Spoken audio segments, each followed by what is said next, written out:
This is the Simpit video blog. I'm your host, Shaun Cole. Today's story comes to us from the ESL, the Electronic Sports League, and this story isn't a brand new story. So if you're on top of the news, it's been in IGN, it's been on CBS, the New York Times, it's been everywhere. So I'm here more to bring up the discussion, the topic for you to think about, maybe chime in on yourself. And this comes to us from the ESL, and this sounds like it comes from the Tour de France or the NFL or the Premier League, but they are now going to do testing for PEDs, performance-enhancing drugs, in gaming. Now, when you're talking in gaming, this isn't necessarily what we're doing with sim racing here quite at the same level, but we're talking about the guys who are doing the big, huge tournaments, the ESL tournaments.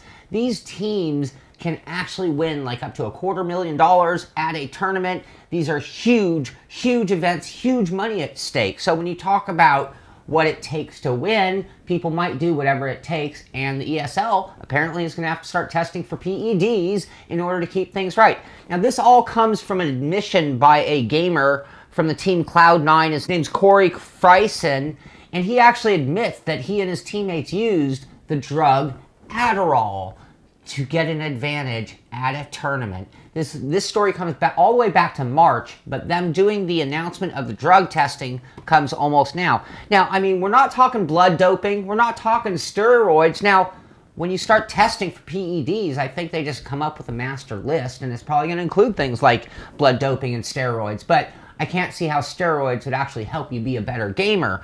Adderall is typically used to treat ADHD and narcolepsy, but if you're not affected by those conditions and you take Adderall, apparently it affects you and gives you an increased concentration, more alertness, and wakefulness, which I can see how all of those things would actually help you in gaming. So I guess the first question is, do we need to grab Gregor Hutu, Michael Conti, any other sim racing champion you can think of? Do we need to go and do a skin test? They're going to do a skin test, which is one of the more severe, not severe, but one of the more harder to beat tests.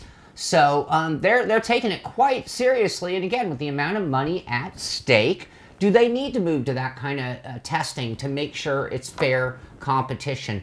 In sim racing, I mean, what are we up against when you think about it? When you're out there working on your setup, working on your rig, doing everything you can, working on your concentration, are you up against someone maybe taking an Adderall, maybe taking a different drug? What drugs do you think would actually help you be a better sim racer? So this story is more of a discussion. I mean, to me, it blows my mind that gaming has got to the point where PEDs would even be a topic for discussion.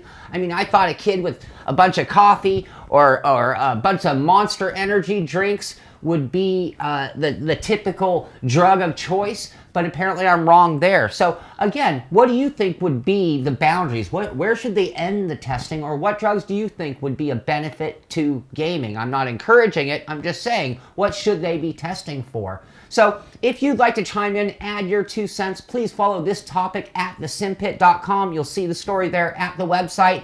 You can put in your comments, add questions, add your list of drugs you think they should be testing for yourself. This is the Simpit. I'm Shaun Cole, and I'll see you on the track.